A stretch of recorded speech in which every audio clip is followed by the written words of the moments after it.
আমি driver.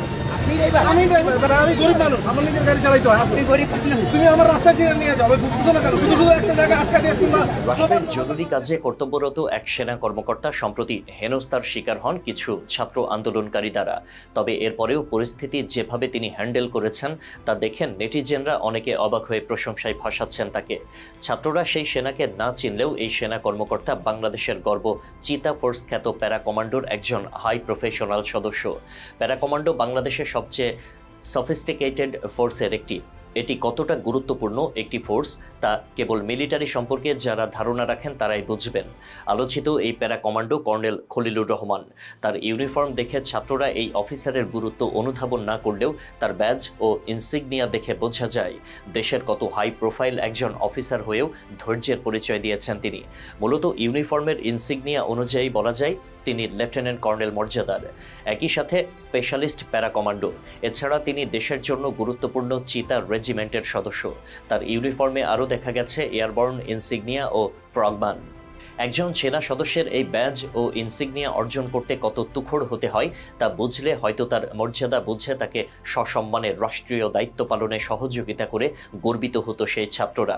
Para commando সম্পর্কে যারা জানেন না তারা শুনলে গর্বিত হবেন যে বাংলাদেশ সেনাবাহিনীর সবচাইতে দক্ষ ও এলিট স্পেশাল ফোর্স ব্যাটালিয়ন হচ্ছে এই প্যারা কমান্ডো ব্যাটালিয়ন। অফিসিয়ালি এই স্পেশাল ফোর্সের কোড নেম চিতা। বাংলাদেশ সেনাবাহিনীর বিভিন্ন রেজিমেন্ট থেকে যোগ্যতার ভিত্তিতে আগ্রহী ব্যক্তিদের রেকর্ড যাচাই বাছাই করে সিলেক্ট করা হয়। তারপর কিছু কঠোর প্রক্রিয়া ও ট্রেনিং এর মাধ্যমে সেরাদের বাছাই করে পাঠিয়ে দেয়া হয় বাংলাদেশ সশস্ত্র বাহিনীর প্যারা কমান্ডোদের আতুর ঘর বলে পরিচিত জালালাবাদ ক্যান্টনমেন্ট সিলেটে। সেখানে তারা উচ্চ মাত্রার ট্রেনিং লাভ করেন। তাদের ট্রেনিং এত হাই লেভেলের যে এর সম্পর্কে খুব একটা তথ্য কোথাও প্রকাশ করা হয় না দেশের স্বার্থে। প্যারা কমান্ডো প্রশিক্ষণের ব্যাপ্তিকাল 6 মাস। এই 6 মাসে প্রত্যেক কমান্ডোকে শারীরিক এবং মানসিক পরিশ্রমের সর্বোচ্চ পর্যায়ের পরীক্ষা দিতে হয়। কঠোর নিয়মানুবর্তিতা, মানসিক পরিশ্রম আর অবর্ণনীয় শারীরিক সহ্যের পর তৈরি হন একজন কমান্ডো।